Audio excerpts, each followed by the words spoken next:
Find this podcast and others like it at the #1 new media network, Podshow.com. Better, faster, stronger. And now with new minty fresh scent. The Bible Study Podcast, Episode 13. The Bible Study Podcast today is on Philippians 4.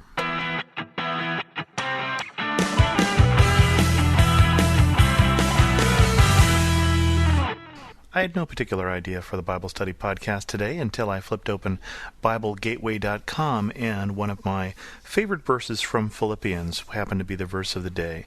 And so I thought I'd do a section on Philippians 4. Philippians 4, verses 4 through 9. Rejoice in the Lord always. Again I say it, rejoice. Let your gentleness be evident to all. The Lord is near. Do not be anxious about anything, but in everything, by prayer and petition, with thanksgiving, present your requests to God. And the peace of God, which transcends all understanding, will guard your hearts and your minds in Christ Jesus. Finally, brothers, whatever is true, whatever is noble, whatever is right, whatever is pure, whatever is lovely, whatever is admirable, if anything is excellent or praiseworthy, think about such things. Whatever you have learned or received or heard from me or seen in me, put it in practice, and the God of peace will be with you.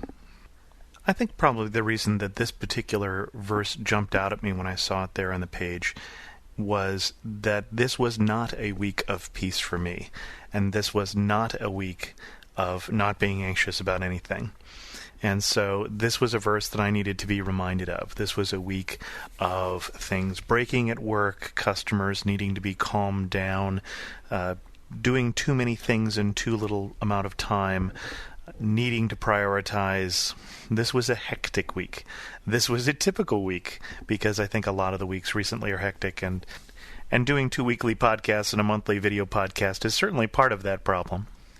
But I don't find myself to be alone in that situation of having too little time to do all the things that I want to do, at least.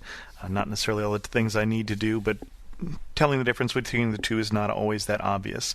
And at least where I live, that seems to be a fairly typical combination of things for the people that I know. And this verse then stands out as really surprisingly countercultural. This is a verse that in very few words sets up a situation that we as Christians are called to live in a way that is different from our culture. Rejoice in the Lord always. Again I say it, rejoice.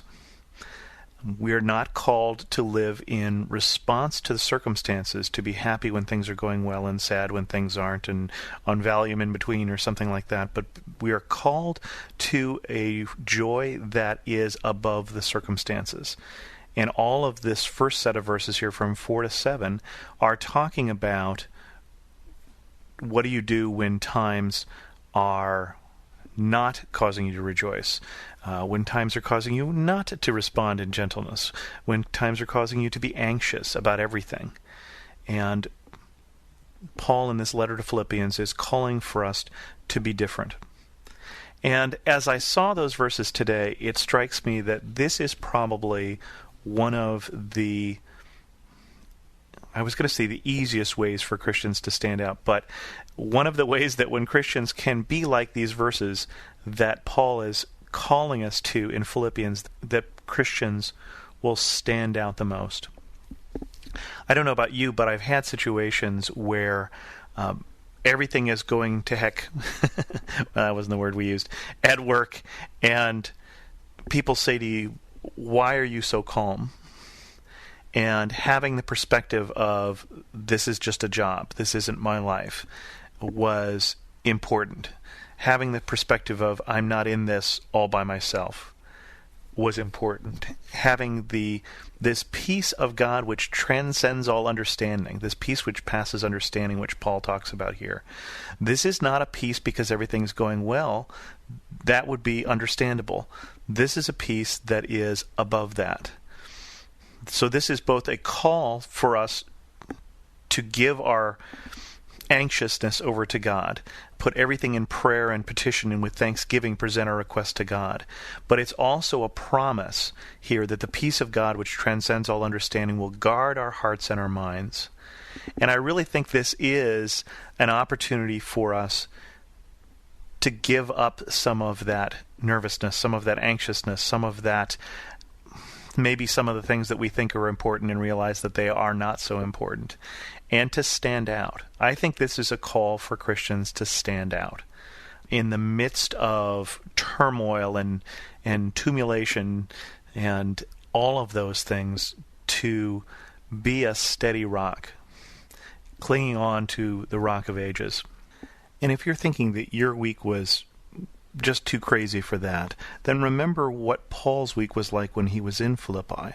Because if you'll find in the book of Acts where Paul was in Philippi and he and Silas were accused of causing an uproar by the people of the synagogue because they were preaching Christ, and they were arrested and they were beaten and they were put in a dark, cold, dank jail cell. And there we find them in Acts 16, and they're singing. They're singing hymns of praise to God. So when Paul says to us here in Philippians, of all letters, rejoice in the Lord always, he says to the Philippians, as he said at the end of this, do what you saw me do. I was also thinking here in this set of verses here when it talks about gentleness. Let your gentleness be evident to all, the Lord is near. I think that is also, it's a related verse. It's right here in the midst of these, and I think it's related to how do we let our anxiousness, how do we act that out? And often we act that out by not being gentle.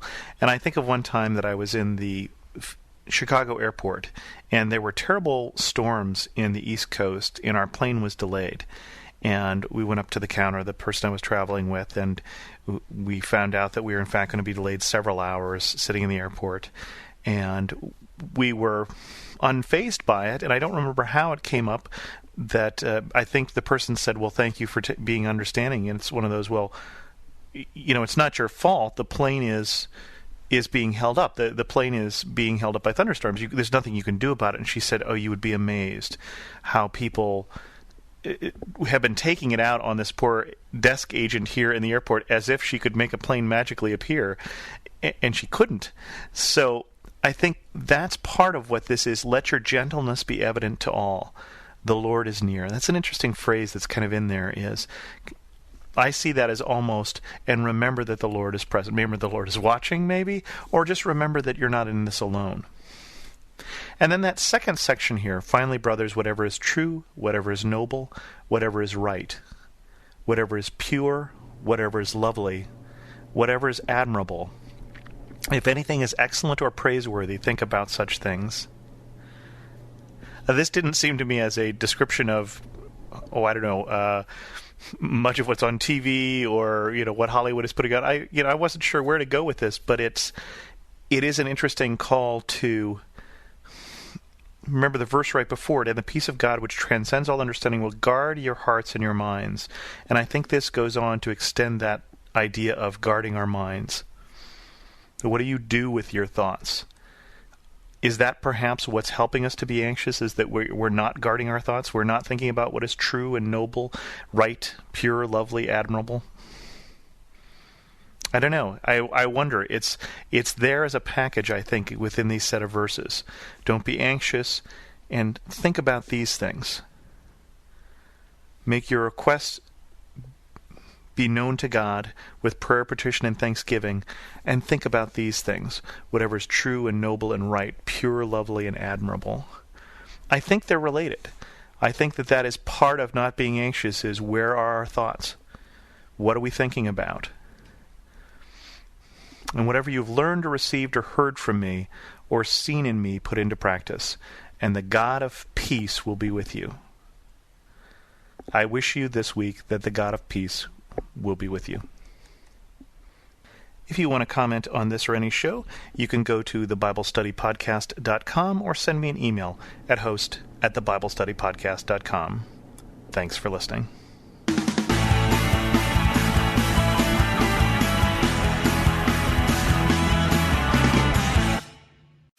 The best and the brightest served up daily by the sharpest minds in content delivery, pod show, and limelight.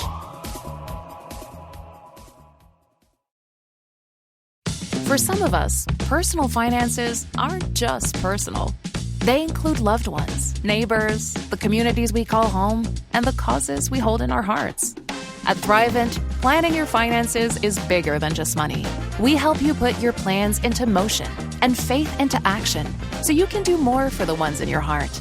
Because sometimes all you need to make a difference is someone to help you make it happen. Thrivent, where money means more. Connect with us at Thrivent.com.